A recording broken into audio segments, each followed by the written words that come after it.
Surabaya Mengaji. Yuk, dukung dakwah Surabaya Mengaji. Salurkan harta terbaik Anda untuk operasional dakwah.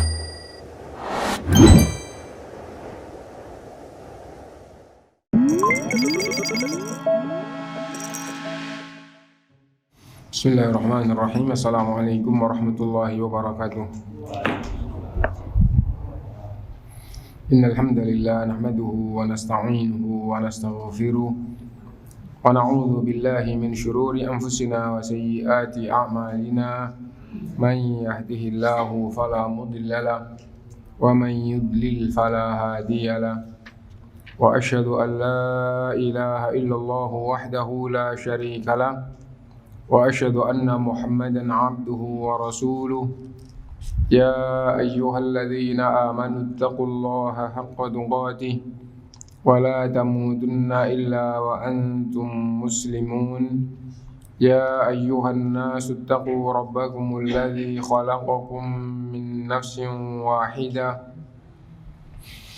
wa khalaqa minha zawjaha wa batha minhuma rijalan katsiran wa nisaa'a wattaqullaha alladzi tasaaluna bihi wal arham innallaha kana 'alaikum raqiba. Ya ayyuhalladzina amanu taqullaha wa qulu qawlan sadida yuslih lakum a'malakum wa yaghfir lakum dhunubakum wa man yuti'illaha wa rasulahu faqad faza fawzan 'azima. Amma ba'du fa inna asdaqal hadithi kitabullah wa khairal hadi hadi Muhammadin sallallahu alaihi wasallam wa syarrul umuri muhdatsatuha wa kullu muhdatsatin bid'ah wa kullu bid'atin dhalalah wa kullu dhalalatin finnar. Ma'asyiral muslimin, Bapak-bapak, ibu-ibu, saudara-saudara sekalian rahimakumullah, alhamdulillah kita bisa melanjutkan kajian kita dan kita sampai pada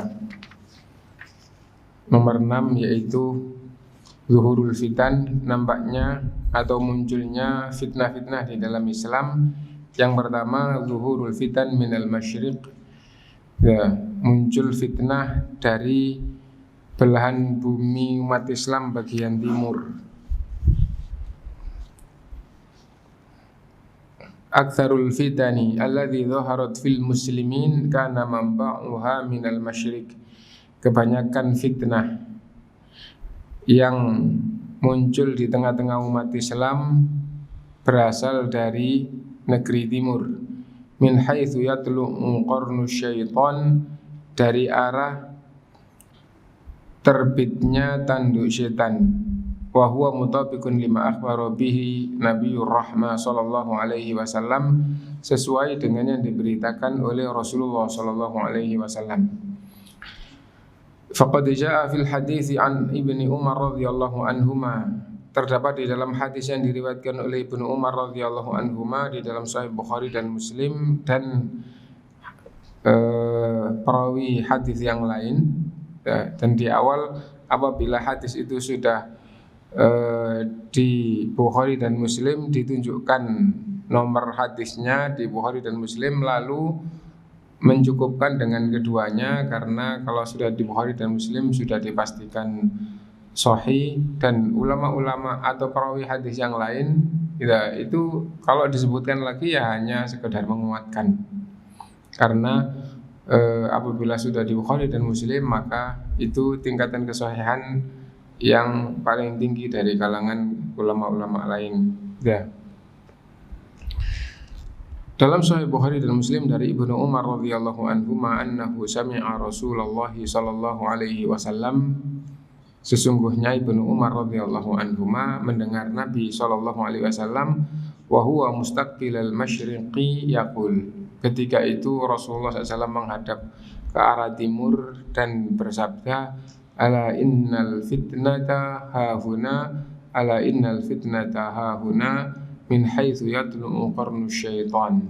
Ketahuilah ya, sesungguhnya fitnah itu dari sana, sesungguhnya fitnah itu dari sana, dari arah terbitnya tanduk syaitan. Rawahu Syaikhani. Wa fi riwayatin li Muslim annahu qala, adapun di dalam hadis Sahih Muslim, di samping ada hadis tadi itu ada lagi ala innal fitnah ra'sul kufri minha huna, pangkal kekufuran itu dari sana, min haitsu yatlu'u qarnu syaitan, dari arah terbitnya tanduk syaitan, yakni al-masyriq, maksudnya belahan bumi bagian timur. Wa Ali bin Abbas radhiyallahu anhuma, dan dari Ibnu Abbas radhiyallahu anhuma, qala, ia berkata, ta'an Nabi sallallahu alaihi wasallam, Nabi sallallahu alaihi wasallam berdoa, Allahumma barik lana fi sa'ina wa muddina, ya Allah berkailah sok kami dan mud kami. Penjelasan ulama lebih-lebih di dalam kitab fikih ya, yang dimaksud dengan ya Allah berkailah sok kami mud kami, maksudnya adalah makanan-makanan yang takaran, yang ukurannya ditakar gitu. Wa barik lana fi syamina wa yamanina, dan berkailah ya Allah negeri Syam kami dan Yaman kami. Apa maksudnya? Maksudnya negeri Syam dimohonkan oleh Rasulullah SAW agar diberkahi oleh Allah SWT, dan juga itu negeri Yaman, Syam, daerah Irak dan sekitarnya gitu. Nah itu adalah daerah Syam gitu, yang mana orang-orang Quraisy dan orang-orang Arab sekitarnya di zaman jahiliyah sampai di zaman Nabi, apabila musim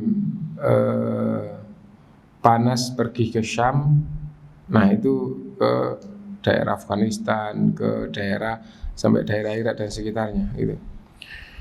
Wa qala rajulun minal qaum, lalu ada orang yang berkata, ya Nabi Allah, wa fi iraqina, wahai Rasulullah SAW, dan Irak kami juga mohon kau doakan. Qala inna biha qarnu syaitan, sesungguhnya di Irak itulah tanduk syaitan, watahijul fitan, dan gejolaknya fitnah itu di sana.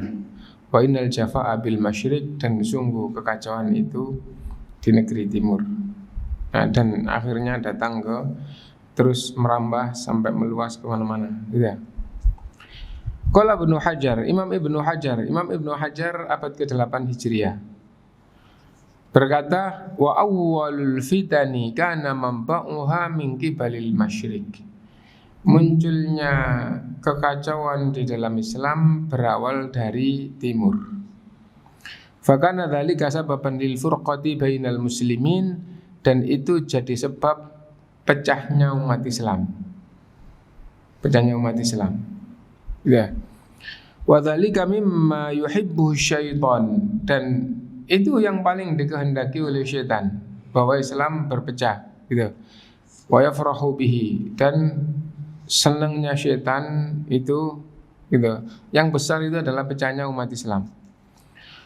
Wa kadzalikal bid'ah nasya'at min tilkal jihah, dan juga bid'ah, utamanya bid'ah dalam akidah, munculnya dari daerah sana. Bid'ah dalam akidah yang pertama kali muncul adalah Qadariyah, munculnya di Irak. Dan Irak itu dekat dengan Iran, dan Iran itu pusatnya Majusi. Dan Majusi itu adalah musuh agama Allah yang paling tinggi. Yang paling merusak agama Allah SWT itu adalah Majusi. Dan yang paling gampangannya diwaspadakan oleh Rasulullah SAW itu adalah Majusi. Dan Rasul bersabda itu Al-Qadariyah, dan orang Qadariyah belum muncul. Al-Qadariyah itu majusu hadhil ummah. Orang Majusi itu orang Qadariyah itu majusinya umat Islam ini. Itu.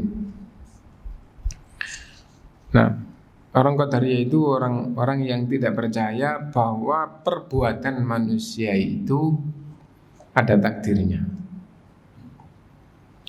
Ya, itu adalah orang Qadariyah. Adapun kesimpulan dari orang Qadariyah, orang yang tidak percaya adanya takdir. Tapi yang dimaksud dengan tidak percaya adanya takdir itu tidak percaya bahwa perbuatan manusia itu ada Perbuatan manusia yang didasari kehendak dan kekuatan. Perbuatan manusia yang didasari oleh kehendak manusia dan kekuatan, tidak percaya kalau itu ada takdirnya. Kehendak itu apa? Kita paham kehendak, gitu. Kita berkehendak begini. Kehendak tidak jadi perbuatan apabila tidak ada kekuatan. Kehendak itu jiwa, kekuatan itu anggota badan. Nah itu ya. Nah dari kehendak dan kekuatan manusia terjadilah perbuatan. Orang Qadariyah tidak percaya kalau perbuatan manusia yang didasari kehendak manusia dan kekuatan itu ada takdirnya. Di dalam kitab Tauhid kita sudah bahas takdir, dan gampangnya tidak lama itu dialamin bab takdir. Tidak lama di sini, tidak lama di Keputih, di Thaibah, nggak lama lagi. Jadi karena apa? Karena di hadis ada bab takdir, di Tauhid ada, di Kitabul Kabair ada bab takdir. Akhirnya kita ngaji kitab ini ada bab takdir. Jadi bolak-balik kita pelajari masalah takdir itu. Nah, dan penyimpangan dari bab takdir itu adalah Qadariyah sama Jabriyah. Kalau Jabriyah itu semua takdir Allah sampai pada tingkatan, sampai hulu, sampai pada tingkatan perbuatan manusia yang didasari kehendak dan kekuatan itu tidak boleh disandarkan pada manusia, tapi itu semata-mata takdir Allah. Nah, melampaui batas sampai di situ. Kesesatannya adalah di situ. Kekesatan orang Jabriyah. Lawannya orang Qadariyah. Orang Qadariyah tidak percaya takdir, maksudnya bukan tidak percaya takdir, tapi maksudnya nggak percaya gitu, bahwa perbuatan manusia yang didasari kehendak dan kekuatan, perbuatan yang dasarnya adalah kehendak dan kekuatan, perbuatan yang disengaja, mau taat mau durhaka, yang penting perbuatan yang disengaja oleh manusia. Nah itu oleh orang Qadariyah ya, bahwa itu tidak ada takdirnya. Dan semakin mendalam akhirnya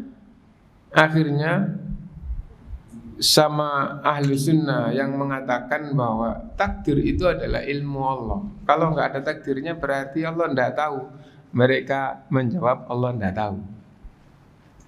Nggak ada takdirnya itu Allah tidak tahu, tidak dicatat, tidak kehendak Allah, murni perbuatan manusia. Nah ayat-ayat yang itu gak diterima, gak cocok, gak sesuai dengan akal. Kalau teksnya tidak boleh diingkari karena mutawatir, maknanya harus ditakwil. Nah bab takwil juga akhirnya bab takwil juga gitu. Sebagaimana itu pembahasan lain tentang takwil akhirnya harus ditakwil. Itu orang Qadariyah. Rasulullah bersabda, Al-Qadariyah itu majusu hadhil ummah, dan munculnya orang Qadariyah itu adalah dari Irak di zaman Ibnu Umar radhiyallahu an. Ada dua tabi'in yang datang dari Irak berangkat haji dan mengikrarkan semoga kita menemui sahabat Rasulullah SAW yang masih ada, dan kita bertanya kepada sahabat Rasulullah tentang takdir. Nah ketika di Masjidil Haram ketemu dengan Ibnu Umar radhiyallahu an, lalu yang satu di sebelah kanannya, satu sebelah kiri kayak dihimpit itu, lalu menyampaikan masalah sampailah pada memberitahukan bahwa di antara kita di Irak itu ada yang bahasanya seperti kita, bahasa Arab jadi bahasa Arab, membaca Quran seperti kita, beragama seperti kita, sholat, tapi tidak percaya tentang takdir, bahwa yang dilakukan oleh manusia atau yang terjadi itu adalah sesuatu yang baru, nggak ada takdirnya. Lalu Rasulullah SAW, lalu Ibnu Umar radhiyallahu anhu itu menyampaikan kalau ketemu mereka katakan sesungguhnya aku berlepas diri dari mereka dan mereka berlepas diri dariku gitu.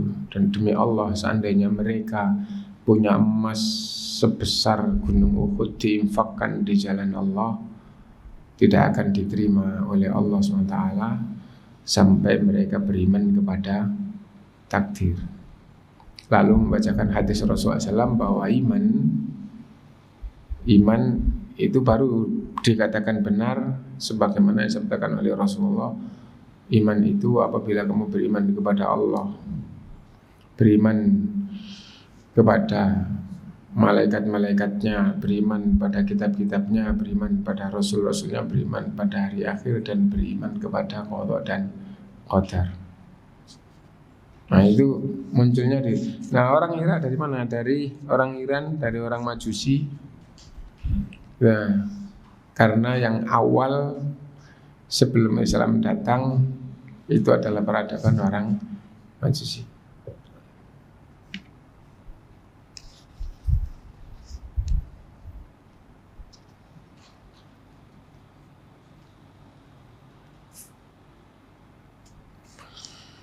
Faminal Iraqi zaharal khawarij. Dari Irak lah muncul khawarij. Khawarij adalah firqah pertama yang muncul di dalam Islam.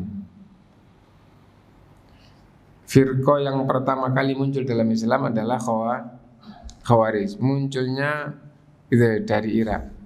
Wasyiah. Setelah itu kedua muncul firqah besar. Ya, yang muncul adalah Syiah dan juga di Irak. Warrawafid dan Rafidhah. Rafidhah itu Syiah yang paling hina. Jadi Syiah pecah menjadi 12 golongan yang besar, yang kecil-kecil gampangannya nggak dianggap gitu ya.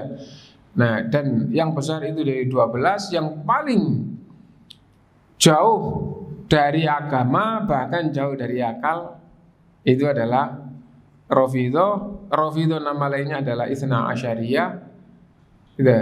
Syiah Itsna Asyariyah, Syiah yang meyakini 12 imam. 12 imam ini dikatakan semuanya adalah maksum dan enggak sekedar maksum, bahkan mereka ini disembah, gitu ya. Meskipun tidak semuanya menyembah, tapi maksudnya di antara peribadatan itu dihadapkan kepada mereka. Ya. Nah, jadi namanya adalah Itsna Asyariyah atau Rafidhah, dan itulah Syiah yang berkembang sampai sekarang di Iran. Itu. Dan hancurnya dunia Islam diawali dari pengkhianatan orang Syiah. Dan sampai sekarang itu apabila negeri itu berantakan, hancur, perang terus akhirnya hancur, nah itu mesti itu salah satu golongan besar di situ yang berperan menghancurkan itu bantuan dari Iran. Nah sekarang bisa dilihat, ya, gitu. Sekarang dilihat itu ya. Yaman, gitu. Akhirnya penguasanya waktu itu sempat kerebut terus lari ke Saudi, minta bantuan Saudi, gitu ya. Nah terus akhirnya, nah ternyata orang-orang Houthi itu gitu, kekuatannya bahkan senjatanya itu dari Iran. Gitu. Dan di awal-awal waktu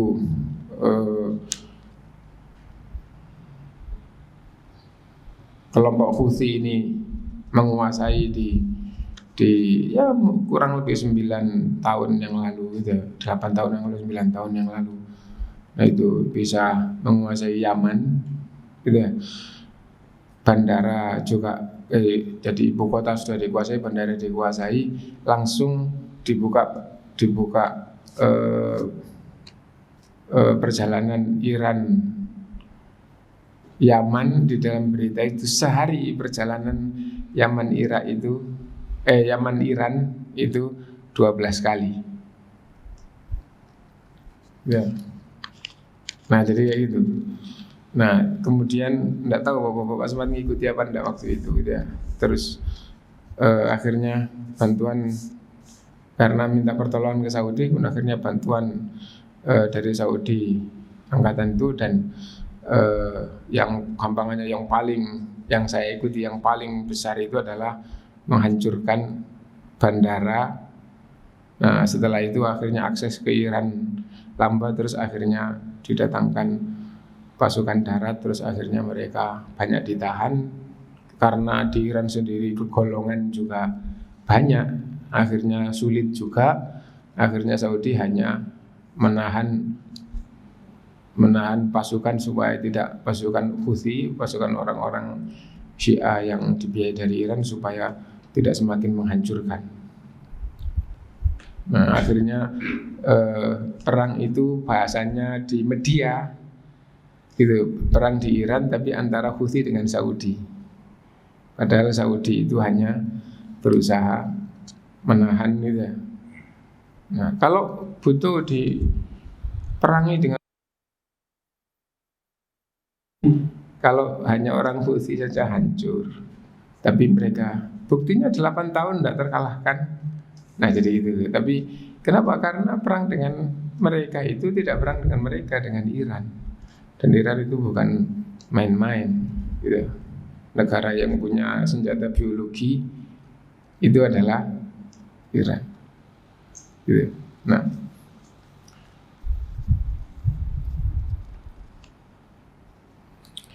tidak hanya itu gitu. Syria ya hancur itu, kekuatan terbesarnya juga dari Iran. Setelah itu Lebanon, Hizbullah ya, yang di Lebanon, yang akhirnya menguasai angkatan Lebanon, akhirnya menguasai pemerintahan, hancur.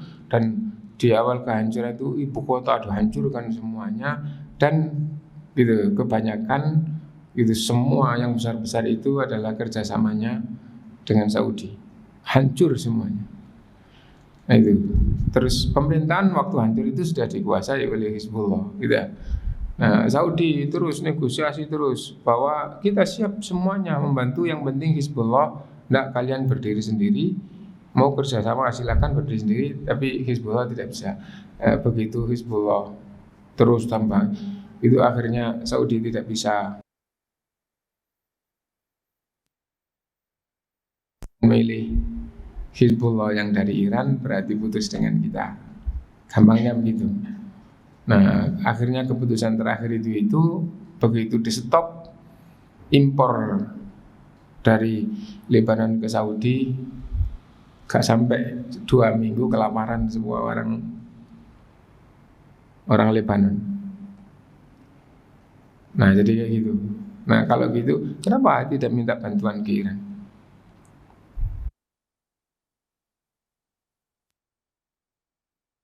Hizbullah gitu.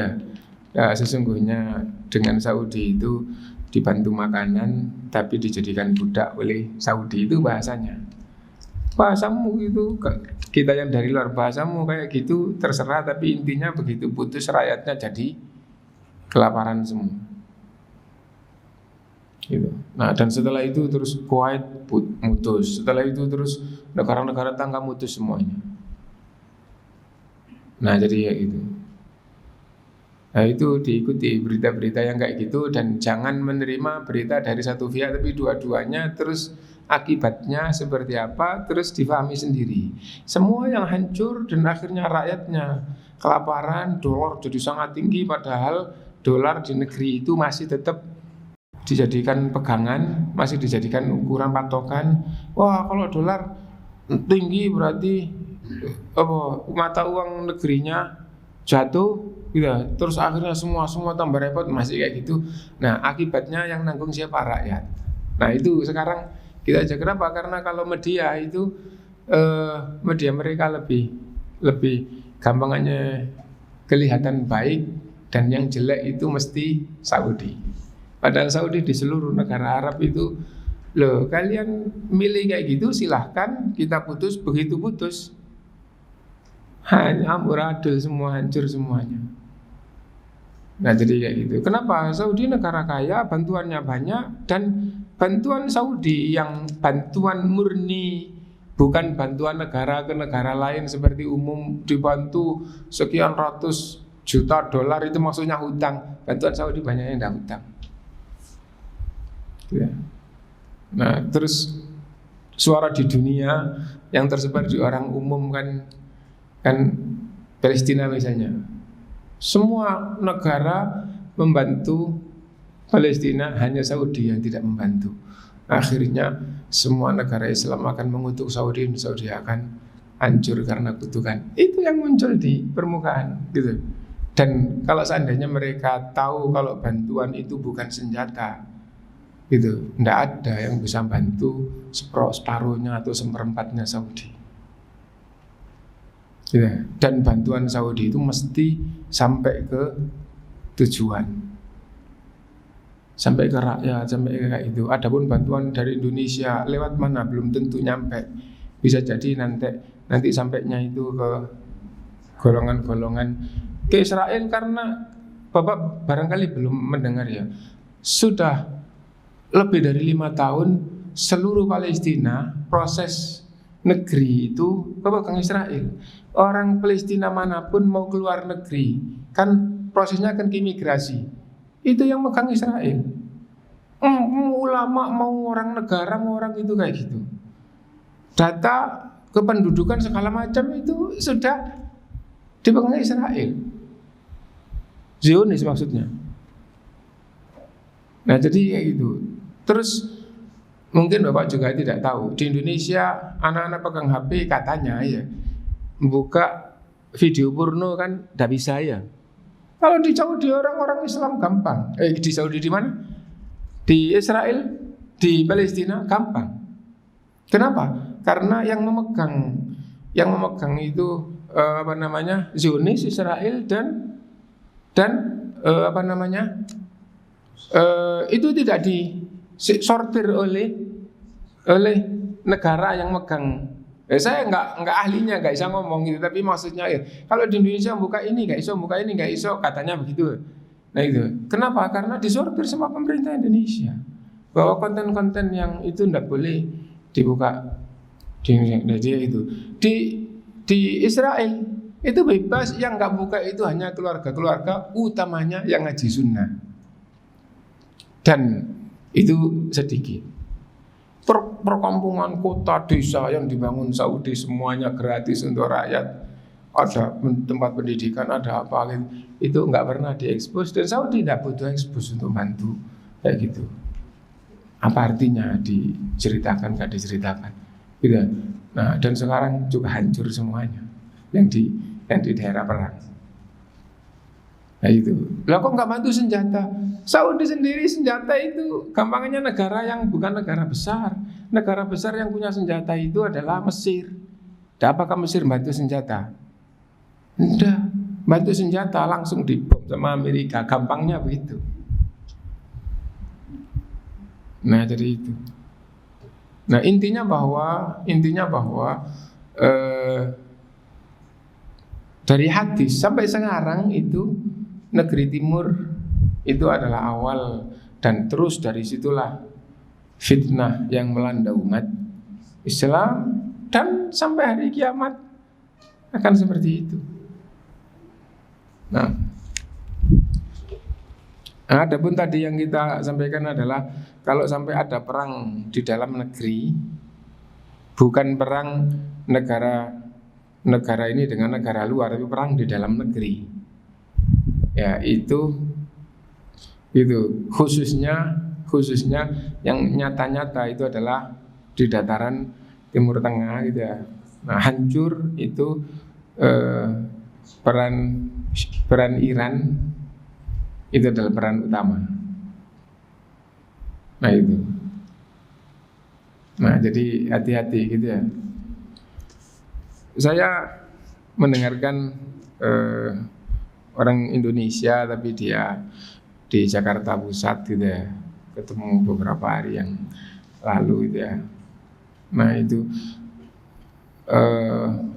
orang-orang Israel, rakyat warga sendiri itu tidak senang dengan perang yang ada ini.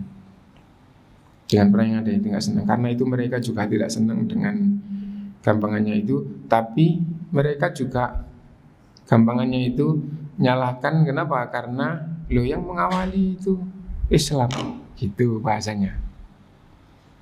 Nah jadi dia di masa kayak begini itu ada yang sempat umroh itu bisa masuk ke Palestina gitu ya, jadi periksa, dan dari rombongan itu 20 sekian itu masuk, yang 10 itu akhirnya ketahan di Jordan, tidak boleh masuk. Maksudnya nggak boleh masuk gitu ya. Jadi setelah pemeriksaan, nah ternyata data orangnya itu, data orang yang umroh itu enggak, yang muncul itu enggak hanya di paspornya valid apa enggak gitu. Tapi ternyata orang ini orang Indonesia, orang kayak gini itu ketahuan. Nah coba ya, dari mana kok bisa tahu gitu? Oh orang ini orang, misalnya oh orang ini pejabat, atau orang ini orang gerakan, atau orang ini itu ketahuan katanya. Nah terus data dari mana kok bisa? Kalau 10 tahun lebih yang lalu saya diturun dari Jakarta, loh ini ada info nama antum, nama ustadz ini yang dari Surabaya gitu ya, tuh diketahui, bahkan tempat tinggalnya, bahkan istrinya, bahkan punya anak berapa. Lah kok bisa kayak gitu ini?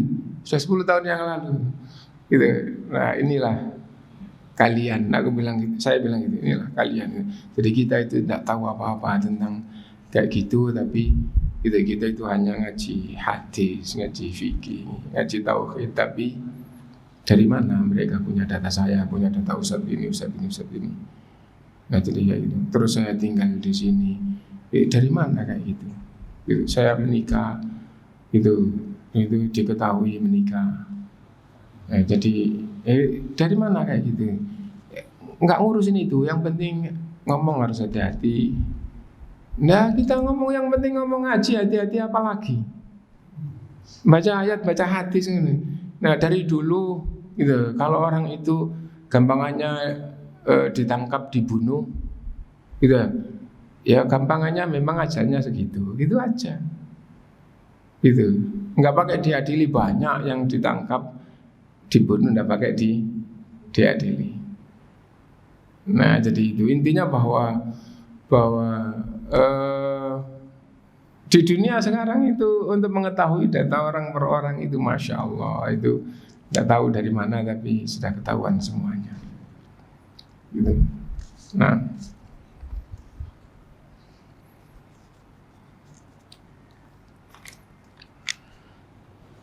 kita kembali itu. Faminal Iraqi zaharal khawarij wa syi'a wal rawafid wal batiniyah. Dan dari Irak juga muncul batiniyah, wal qadariyah, wal jahmiyah, wal mu'tazilah. Nah, jadi gampangnya semua firqah itu aqaid, firqah akidah, firqah keyakinan itu sumbernya dari timur. Kalau belahan Islam timur itu berawal dari Irak. Irak dari mana? Ya lebih ke timur lagi. Kalau timurnya Irak itu mana? Iran ya. Terus timurnya Iran mana? Cina. Nggak tahu, nggak hafal dengan geografi saya gitu ya. Faminal Iraqi zuharul khawarij wa syi'a wal rawafid wal batiniyah wal qadariyah wal jahmiyah wal mu'tazilah wa aktsaru maqalatil kufri, dan kebanyakan maqalat al-kufur. Maqalat kufur ya ungkapan-ungkapan kekufuran yang akhirnya jadi firqah. Misalnya Qadariyah akhirnya jadi firqah, Jahmiyah jadi firqah, Mu'tazilah jadi firqah, dan itu awal semuanya dalam maqalat itu. Kana mansya'uha minal masyriq. Itu munculnya itu adalah dari belahan bumi Islam bagian timur. Min jihatil fursi al majus, dari arah Persia di zaman Nabi, yaitu orang Majusi, maksudnya dari arah Iran. Gitu.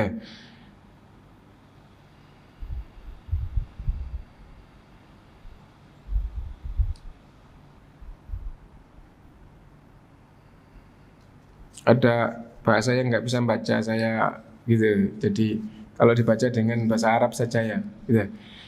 Seperti Zardashti, Manawiyah, Masdakiyah. Nah itu gampangannya peradaban-peradaban sebelum Islam datang yang sudah sangat besar. Mereka punya keyakinan-keyakinan yang masuk sampai ke peradaban para rasul itu. Misalnya Dahriyah itu pikiran bahwa tidak ada Tuhan, terus alam ini adalah semata-mata karena jalannya alam. Nah itu disebut dengan dari. Kalau ateis itu tidak beragama atau tidak bertuhan, tidak hanya satu, tapi banyak kelompok di zaman sebelum Islam datang. Salah satunya adalah Dahriyah. Ya, dan Dahriyah itu yang memang dari Bani Israel, dari nabi-nabi Bani Israel sudah umum tersebut, tidak. Nah, seperti yang berkeyakinan bahwa manusia akan setelah mati rohnya akan hidup lagi ke jasad baru gitu ya. Itu kan asalnya dari kelompok yang tidak ada Tuhan. Tapi gampangannya kehidupan ini adalah muter gitu ya.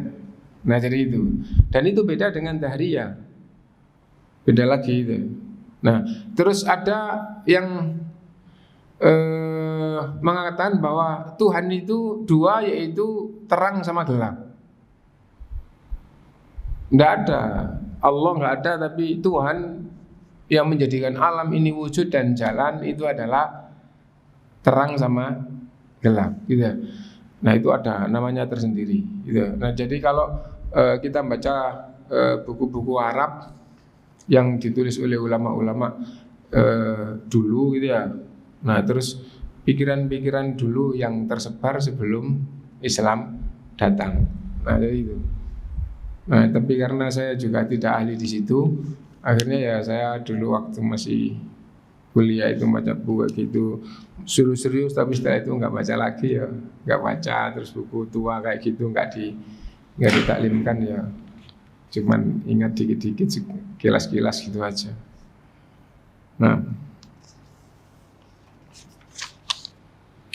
wal Hundusiyah Hindu, Buddhiyah Buddha, wa akhiran walaysa akhiran, dan wa akhiran, dan kesimpulannya dan di akhir-akhir, dan ini bukan yang paling akhir gitu. Wa akhiran walaysa akhiran, dan yang akhir dan bukan yang paling akhir, al-Qadiyaniyah wal Bahaiyah, yaitu Qadiyaniyah dan Bahaiyah. Ila ghairi dzalika minal madzahibil haddama, dan masih banyak lagi gitu mazhab-mazhab yang sangat menghancurkan tentang dasar-dasar agama. Nah, tapi banyak yang muncul sebelum Islam datang, dan setelah Islam datang pun bermunculan, tapi juga itu gampangannya kayak pecahan gitu, atau perubahan atau perkembangan dari yang sudah ada sebelumnya. Di sini dikasih catatan panjang kecil-kecil gitu ya, yang menjelaskan tentang masing-masing dari pemahaman-pemahaman tadi itu, tapi nggak usah kita baca ini. Catatan kakinya. Wa aidan fa inna dhuhurat Tatar, dan juga ketahuilah munculnya pasukan Tatar yang menghancurkan Islam fil qarni sabi'il hijri, di abad ke-7 Hijriah. Abad ke-7 Hijriah itu umumnya yang di pelajaran anak sekolah Indonesia itu masuknya Islam ke Indonesia ya. Iya. Nah, kalau di Islam itu sudah ada sejak di zaman akhir sahabat atau ada gitu. Kenapa? Karena ada prasasti begini, ada, nah itu wallah alam gitu. Tapi yang ramai di pelajaran sejarah anak SD gitu. Islam ke Indonesia dibawa oleh pedagang dari Gujarat, dari India, itu abad ke-7 Hijriah ya. Iya. Abad ke-7 Hijriah atau ke-7 Masehi? Yang dari Gujarat itu 7 Masehi. Kalau 7 Masehi berarti masih tetap di akhir sahabat tadi ya. Berarti masih di akhir sahabat ya. Kalau ini Tatar ini 7 Hijriah. Fa inna zuhurat Tatari minal qarni sabi'il hijri, munculnya pasukan Tatar yang menghancurkan Islam pada abad ke-7 Hijriah karena minal masyrik, juga dari timur. Waqad hadatsa ala aidihim minad damar, dan kehancuran itu sangat besar, wal qatlu, dan pembunuhan luar biasa, wasyarrul azim, kejelekan yang sangat agung, ma huwa mudawwanun fi kutubit tarikh, yang semua kitab tarikh, kitab sejarah menuliskan itu. Tidak diragukan lagi bahwa semua kitab sejarah, nggak hanya di Arab, dimanapun, di Mesir, di negara-negara manapun, menulis sejarah di abad itu, sejarah Islam, mesti itu Islam betul-betul hancur-hancuran tatkala diserang oleh pasukan Tatar. Dan pasukan Tatar itu dari belahan bumi Islam bagian timur yang disabdakan oleh Rasulullah SAW. Gitu. Wa ilal yaum, dan sampai sekarang, la yazalul masyriku mamba'an lil fitan, masih tetap negara timur pikirannya itu diawali dari Irak. Gitu. Negara timur maksudnya kaitannya dengan Islamnya. Sampai sekarang, gitu, negara timur masih tetap sumber fitnah, wasyurur, sumber kejelekan, wal bid'ah, sumber bid'ah, wal khurafat, sumber khurafat, wal ilhad, sumber ilhad itu kekufuran yang berkaitan dengan ketuhanan, gitu. Jadi mengingkari, puncaknya ya akhirnya tidak mengakui adanya Tuhan. Tapi kalau tidak puncak ya mengingkari nama-nama dan sifat-sifat Allah, itu kan ketuhanan, bukan itu bab ibadah, bukan bab kayak itu. Wasyuyu'iyah, dan ateis, al-mulhidah, markazuha Rusia, markasnya adalah Rusia, Wasin, dan Cina, asyuyu'iyah yang ateis. Wahuma fil masyrik, dan Rusia dan Cina itu di timur. Wasayakunu zuhurud dajjal, dan keluarnya dajjal pun, wa ya'juj wa ma'juj, dan ma'juj min jihatil masyrik, juga dari arah timur. Na'udzubillahi minal fitani ma dhahara minha wa ma batan. Karena itu kita berlindung kepada Allah SWT dari fitnah, baik yang nyata maupun yang tidak nyata. Wala budda li huna min an unabbiha ala anna ba'dal fitan, dan harus saya sampaikan di sini bahwa di antara fitnah, huwa min asyrati sa'a allati nassa 'alaiha Rasul sallam, di antara fitnah adalah yang diucapkan oleh Rasulullah sebagai tanda hari kiamat. Gitu. Nah, kawaqatis Siffin wa zuhur al-khawarij, ya, seperti perang Siffin, seperti keluarnya atau munculnya golongan khawarij. Wasa'atakallamu bi'ijaz an ba'dil fitanil 'azimah allati kanat sababuha fi tafriqil muslimin wa zuhurish syarri al-'azim. Dan akan dibahas juga di dalam kitab ini, gitu, tentang fitnah yang agung, gitu, yang sebabnya itu adalah perselisihan umat Islam. Jadi termasuk fitnah yang agung adalah perselisihan umat Islam, dan itu juga termasuk tanda hari kiamat itu sudah dekat. Wa zuhurus syarril azim, dan nampaknya kejelekan yang sangat besar. Itu yang kita baca, gitu ya. Meskipun anasirnya sedikit, tapi mudah-mudahan membawa manfaat untuk kita. Ada yang mau ditanyakan dulu, monggo dipersilahkan.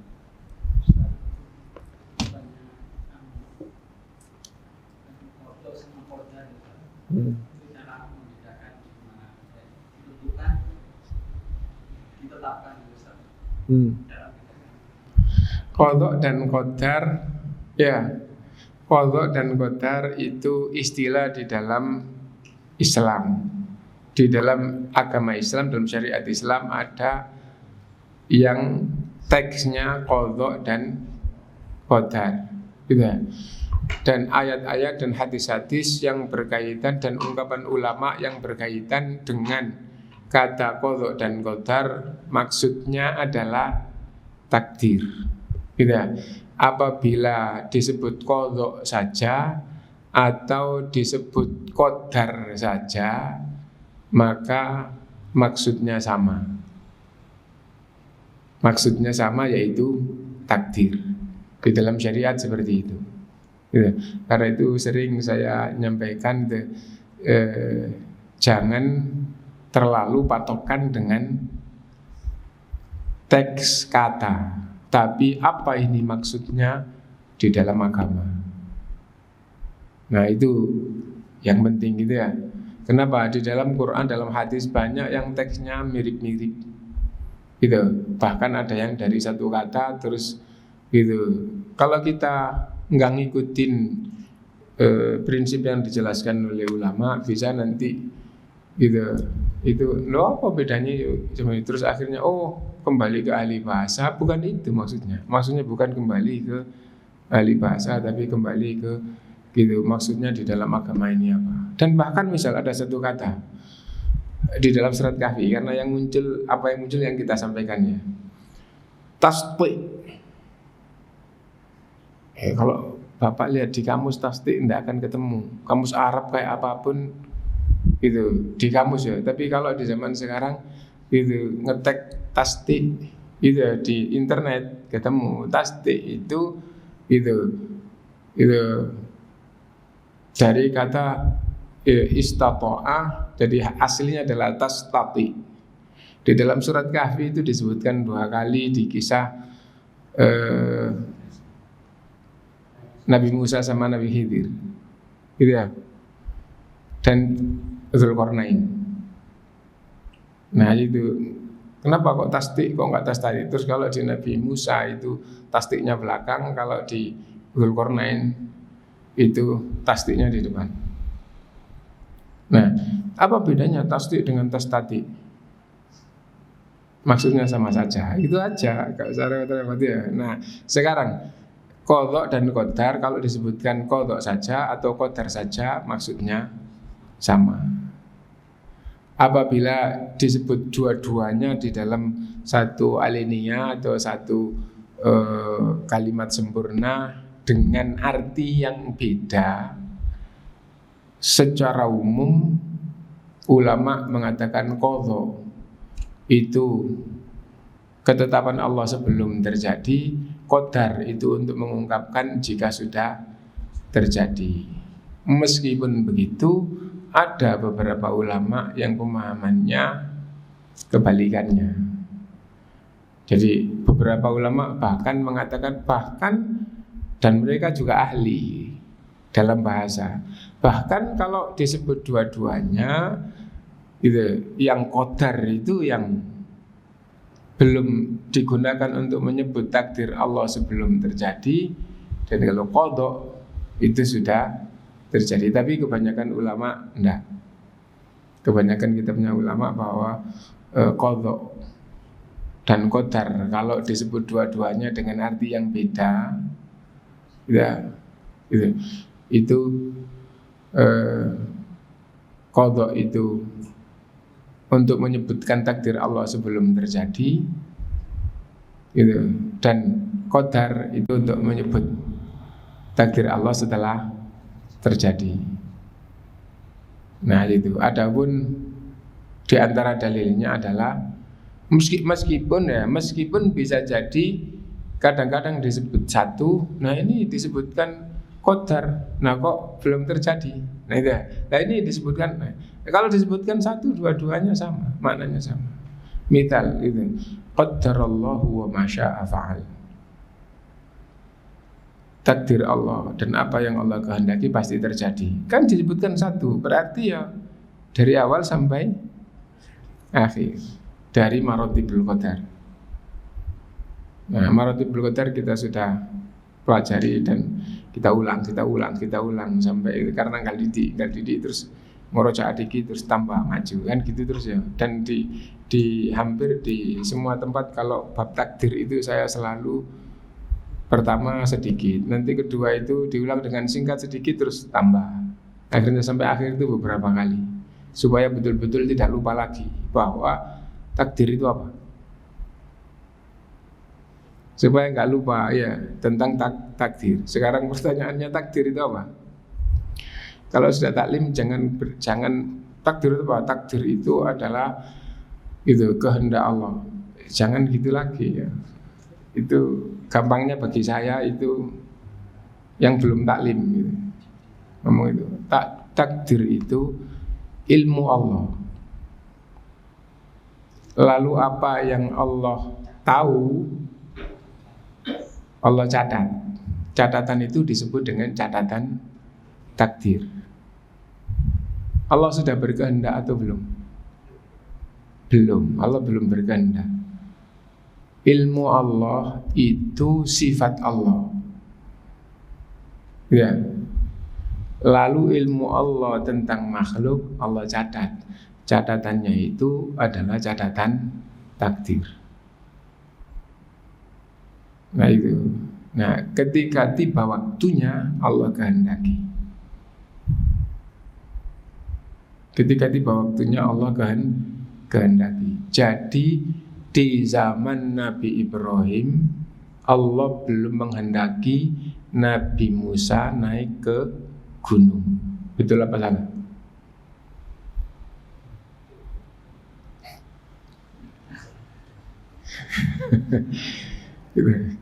Jadi di zaman Nabi Ibrahim Allah belum menghendaki Nabi Musa pulang dari Madian sama istrinya agar naik ke gunung. Paham ya? Berarti Allah belum berkehendak. Tapi catatannya sudah ada. Catatan itu awalnya tidak ada, lalu Allah catat jadi ada. Dari mana catatan ini? Dari ilmunya. Ilmunya itu tidak berawal seperti zatnya. Zatnya tidak berawal. Nah itu takdir ya. Nah jadi itu. Jadi takdir itu ilmu Allah. Ilmu Allah Allah catat. Catatan itu jadi catatan takdir. Ketika tiba waktunya gitu. Nabi Musa gitu disuruh naik. Nah itu. Ya Musa, inni ana rabbuka fakhla'na alaik. Wahai Musa, aku ini Tuhanmu. Gitu, lepaskan sandalmu. Nah, Allah menghendaki agar Nabi Musa melepaskan sandal. Nah, itu. Nah, dan di ayat yang lain gitu. Karena Nabi Musa mendengar tapi tidak melihat, Rabbi arini anzur ilaik. Beda surat. Rabbi arini anzur ilaik. Ya Allah, tampakkan dirimu kepadaku supaya aku bisa melihat. Qala lan tarani walakin anzur ilal jabali. Fa in istaqarra makanahu fasawfa tarani. Falamma tajalla rabbuhu lil jabali ja'alahu dakka wa kharra Musa sa'iqa. Wahai Musa, kamu tidak bisa melihatku, akan tetapi gitu, supaya kamu tahu ya, akan tapi lihatlah ke gunung sebelah. Aku akan nampakkan diriku kepadanya. Jika gunung itu tetap, kamu akan bisa melihatku. Maka tatkala Allah menampakkan dirinya ke gunung, berarti gunung melihat Allah apa enggak? Gunung melihat Allah. Tatkala Allah menampakkan dirinya ke gunung, hancur gunung itu. Akhirnya Nabi Musa pingsan. Gunungnya Nabi Musa hancur apa enggak? Enggak. Gunungnya di sebelah yang hancur. Nah, itu. Akhirnya Musa pingsan. Nah, itu. Jadi maksudnya saya dari masalah takdir catatan. Setelah itu ketika tiba waktunya Allah menghendaki. Apakah di zaman Nabi Ibrahim Allah menghendaki gunung yang di sebelah itu hancur? Enggak. Apakah catatannya ada? Ada. Tidak ada yang luput. Makhluk tidak ada yang luput dari catatan Allah, kapan ada, kapan hancur. Tidak ada yang luput dari catatannya. Kapan dari tidak ada menjadi ada, dan kapan hancur, tidak ada yang tidak ada catatannya. Nah, ketika tiba waktunya Allah menghendaki, kalau Allah menghendaki pasti terjadi, terwujud. Nah, semua yang terwujud itulah wujudnya takdir. Wujudnya takdir itu wujudnya apa? Wujudnya ilmu Allah tentang makhluk, wujudnya catatan, wujudnya apa yang Allah kehendaki, wujudnya nyata. Nah itu. Nah, jadi untuk membedakan qadha dan qadar tidak kata, tapi memahami qadha dan qadar. Kalau kita baca ayat kok cuma qadar tok nggak ada qadhanya, atau qadha tok nggak ada qadarnya, itu sama. Apa ada kata yang lain dalam Islam? Banyak itu. Albir wat taqwa itu kalau disebut satu artinya sama. Iya. Albir sama takwa kalau disebut satu artinya sama. Tapi kalau disebut dua-duanya dengan maksud beda artinya beda. Gitu. Laisal birra an tuwallu wujuhakum qibalal masyriqi wal maghrib. Bukanlah bir kamu hadapkan wajahmu ke timur atau ke barat. Walakinnal birra man amana billahi wal yaumil akhir wal malaikati wal kitab wa atal mala ala hubbihi dzawil qurba wal yatama wal masakin.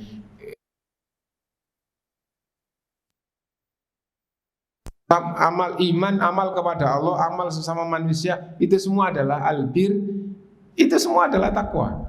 Tapi nggak disebut takwa di sini. Ketika menyebutkan takwa, takwa itu orang yang beriman, orang yang taat kepada Allah, orang yang dengan orang baik, itu adalah takwa. Takwa. Tapi kalau disebut dua-duanya, ta'awanu 'alal birri wat taqwa wala ta'awanu. Bukan itu ya. Itu sama-sama ta'awun. Ya ta'awanu 'alal birri wat taqwa. Ta'awanu 'alal birri wat taqwa. Tolong menolonglah dalam kebaikan dan takwa. Oh, apa kebaikan dan takwa? Itu belum bisa ngartikan itu. Ya. Jadi maksudnya belum bisa ngartikan apa maksudnya bir dan takwa di ayat ini. Nah itu ya. Nah, bir dan takwa itu sama saja kalau disebut satu. Bir saja atau takwa saja.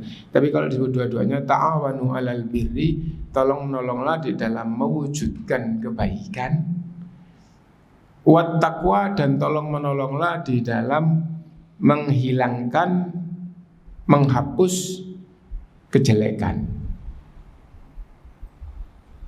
Nah itu, lo berarti bir sama takwa. Bir itu adalah hal-hal yang baik supaya terwujud. Takwa itu yang jelek-jelek supaya hilang. Nah karena itu bertakwalah pada neraka. Wattaqun naro. Ayatnya kan gitu. Wattaqu bukan wattaqullahi, wattaqun naro. Wattaqullaha, bertakwalah pada Allah. Wattaqun naro, bertakwalah pada neraka. Apa maksudnya bertakwalah pada neraka? Takutlah, waspadalah dari neraka. Jadi kayak gitu. Nah, jadi itu. Nah, ada lagi Islam iman. Itu kalau disebut satu artinya mencakup dua-duanya. Maksudnya ayat yang menyebutkan iman saja atau Islam saja itu ya ayyuhalladzina amanu. Ini yang disebut yang beriman loh, bukan yang Islam.